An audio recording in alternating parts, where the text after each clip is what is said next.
So, hello mga kalabs. Andito tayo muli mga kalabs sa ating pagbablog.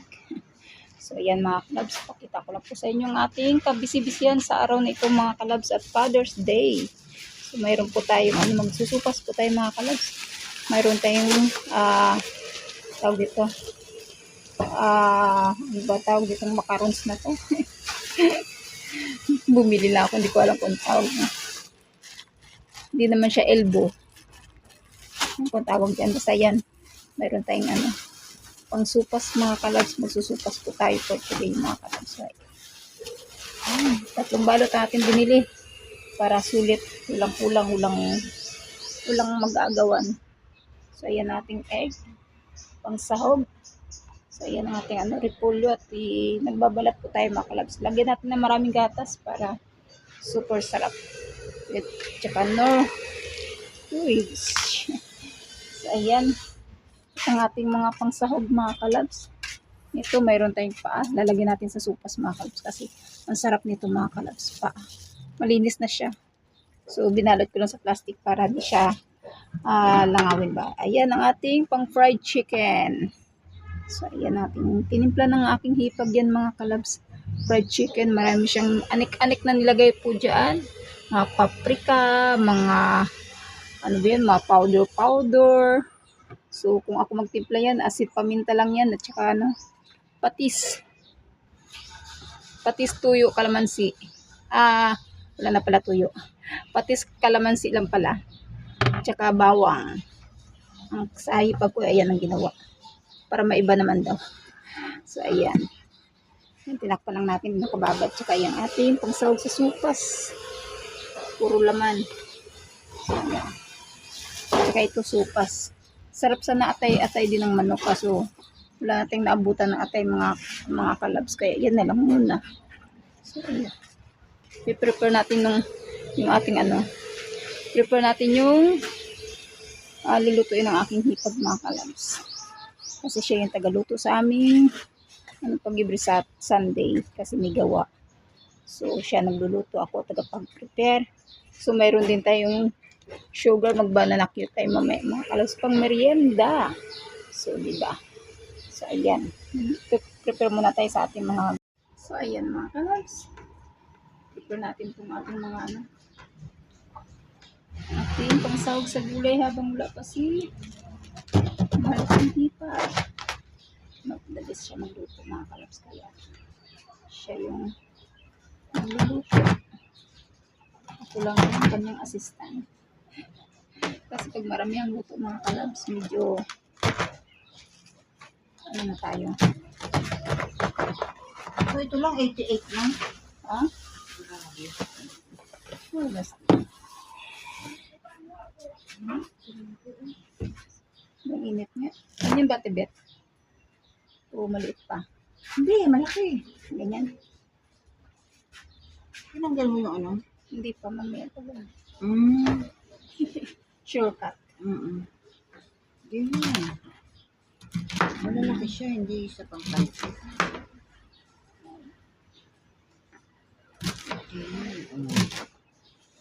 Malaki. Wala dapat. Ganon. Ganyan. Oh. Yan.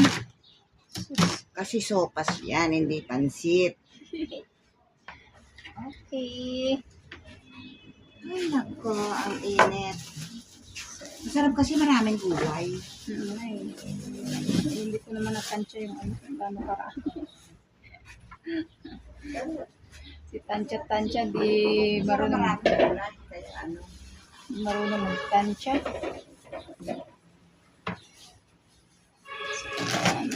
Walang malaki. Yan. Sobrang init. Lumas ka kasi? Oo nga, bananak yung mamaya. Sa atin, ganyan yung hindi pa hilog na hilog. Oo. Dun sa sako nyo, tibi, pinakita din ako dun eh. Sako? Oo, may mga hinog na din. Oh? Sabi ni Chris, may hinog na. Mabuksan yun. Hinog na daw. Hindi ko Eh, nga kasi naiyaano. nandun kasi kami kanina, Oo. Hindi sumilip ko pa sa na inyo. tawag dito. Hmm. Titingnan. Sabi ko, sayang to pag nabulok to sa loob. Hindi ko pa nailalabas. So, Kasako, mainit ngayon. Kaya madaling mahiyog. So, ubusin din to, Ate Beth. Tingnan mo muna kung ano. Pwede ko yung agulay. Kalahati lang kaya. Wala kasi doon maliit. Hmm.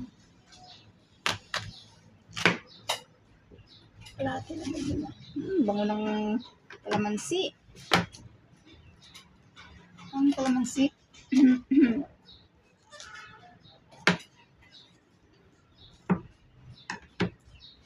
Adit.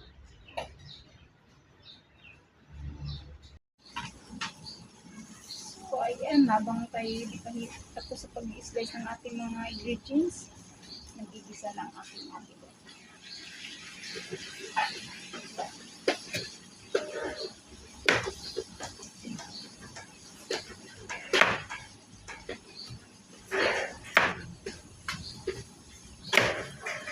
Tigas ng carrots. Matigas ang carrots.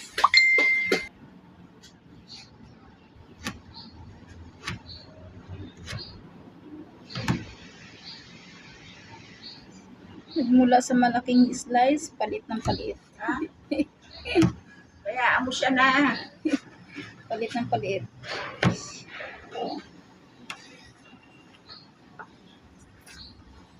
Hmm.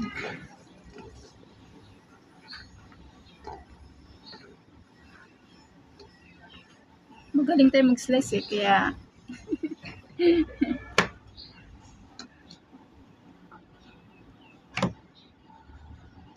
Okay na rin yan. okay na yan.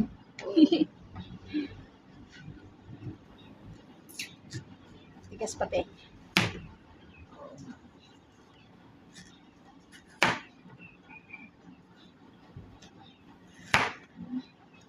Makurot kasi ang kutsilyo. Ganun po. Kaya matigas. Oh. Hindi naman kasi nasa ang lori. Ayan maano. Yun. Pero kala mo hilaw ka. Oh, pero Hinog na, maano Lamog yung, na, no? maano yung sa loob, Tibet, kaya pang, ano na siya. Lutay na. Oo.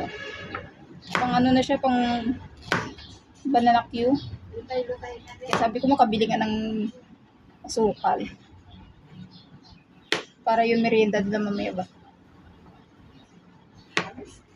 Tamis pati.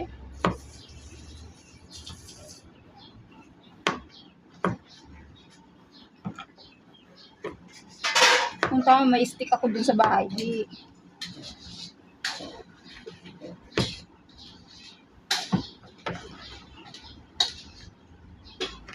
bagal ko mag-slice mga kalabs. Nakakainip.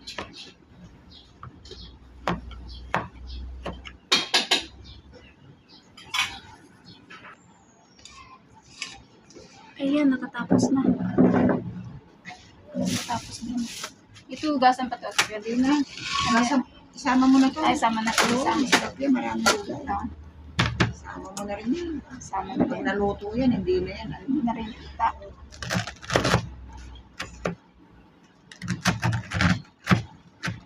Wala yung live dito. Ano na, nag-end live na ako. Tumawag sa paga. Nawala ang ano. Huli ko nga nakita eh. Hindi na ako nag-live ulit. I-relive na nga lang kasi yun eh.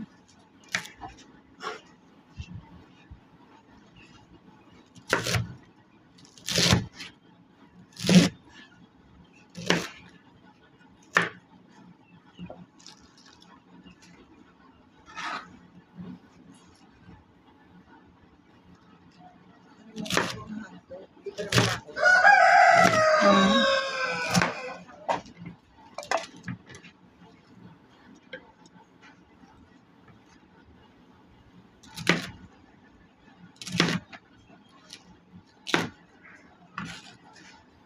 Isang katutak na repolyo. Sawag natin sa supas.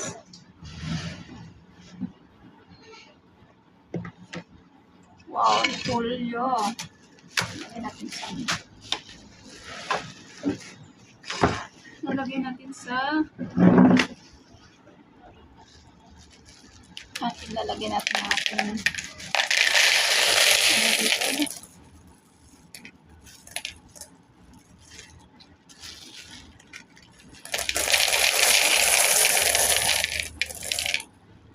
Isang kilo na daw to sabi ng ano hipag ko So, ang luto namin dito mga kalag, pang ano talaga, pang tatlong pamilya. So, kami, every time namin kainin kami dito, sa ano po, kanya-kanyang ano ba, hati-hati kung magkano sa isang menu, hatiin namin yun sa tatlong pamilya. Para mas nakakatipid mga kalag. Dahil sa ikaw lang gagastos sa lahat. Magastos. So, ito, para nakakatipid kami. Ayan. Hati-hati, ambag-ambag. Para lahat masaya. Kain lahat. Tulad itong supas. Magkano gastos namin dito. So, hati namin sa tatlo. Kasi tatlong pamilya ang kakain. Kapitbahay namin dito, bibigyan lang namin kasi mga kapitbahay namin.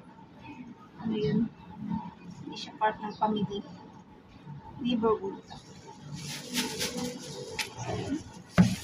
Ganda kasi nito sabi ko sa pamangkin ko. Para maiba ang sopas. Ito muna ibilhin namin. Hindi yung elbow. Ayan mga kalabs. Ang ganda. Ang ganda ng ano niya. Kulay. Kaya nung ito yung pinakita ko sa hipag ko. Natuwa siya. Natuwa siya. Ang ganda naman yan. Para maiba naman daw yung sopas namin. Kasi kadalasan kasi sopas diba elbow. So ito naman ang aming gagawin. Diba may dikit-dikit siya. Ayan, ito yung sahog natin. Ayan, repolyo. Tsaka yung ano, tsaka itong manok na inano ng aking hipag na. So, ayan na. Oh, ayan siya. Hindi pa nakulo. Ginigisa na siya ng ano. Ginisa na niya na yung pork chicken. So, ito yung mga sahog. Maraming gatas, mas masarap. Dalawang gatas nilalagay. So, ayan. So, ayan lang po ang ganap natin for today mga kalabs. Happy Father's Day po sa lahat. Yan. Good morning, good morning. Thank you. God bless everyone. Ingat po ang lahat. So, cooking. Ingat-ingat po. Thank you so much.